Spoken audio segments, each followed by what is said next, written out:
Hi mga langga! Today, sasamahan niyo ako, kakain tayo ng sashimi. Amanda talaga ang pronunciation nito mga langga. Pero kung sa amin pa, mga Bisaya, salmon ba day? Salmon ba? O, diba? Siyempre, lalagyan natin ng wasabi. At sausaw natin sa soy sauce. Hilaw pala itong mga langga ha, hilaw. At meron din akong ampalaya para sa mapait na buhay. O, diba? Mapait talaga. So, favorite ko tong kainin mga langga. Tapos, lagyan ng wasabi. Salmon daw yung pronunciation nito mga langga. Pero kung sa Bisaya to, kung sa amin, salmon eh. Salmon ba? Alright, first bite. Grabe, ang sarap nito. Sarap talaga nito. Siyempre, magpabida tayo. Try natin ito. Bigay pala ito, mga langga. Bigay ito. This one is from Ate Beth. Maraming salamat. Galing ito sa tanim ni Ate. Kalimutan ko yung pangalan. Kainin na natin.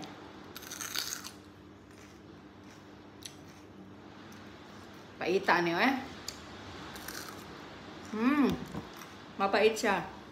Hindi ko alam kung bakit yung iba nagmumukbang ng ganyan. Tapos kinakain nila. Pero actually ayoko na kasi ang pait talaga niya. Okay, let's try second time. Siyempre lalagyan natin ng wasabi. At saka toyo. Ayan, very as in.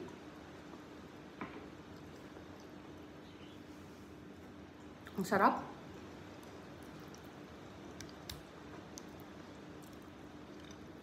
Actually, alam nyo guys, hindi ako masyadong marunong mag-chopstick.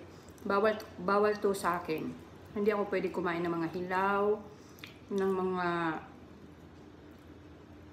mga seafoods at the moment. Bawal. Pero syempre, ang sarap. O, diba?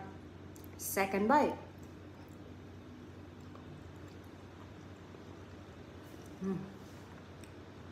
Yummy. Oh, ang sarap. Hindi talaga ako marunong na itong gumamit. Ito, diba? Wasabi, toyo, and then bite. Ang sarap. Hindi matanggal.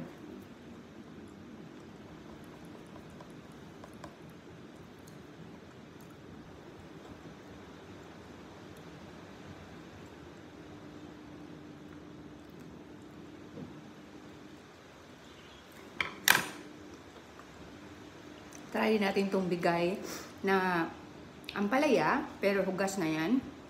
Bigay ng Pilipina dito.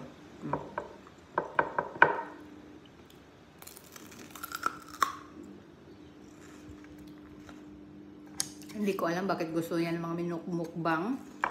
Mapait siya, talagang mapait na bonggang-bonggang mapait. Hindi siya masarap. Anyway, next na tayo. Tignan mo, hindi talaga marunong gumamit ng chopstick.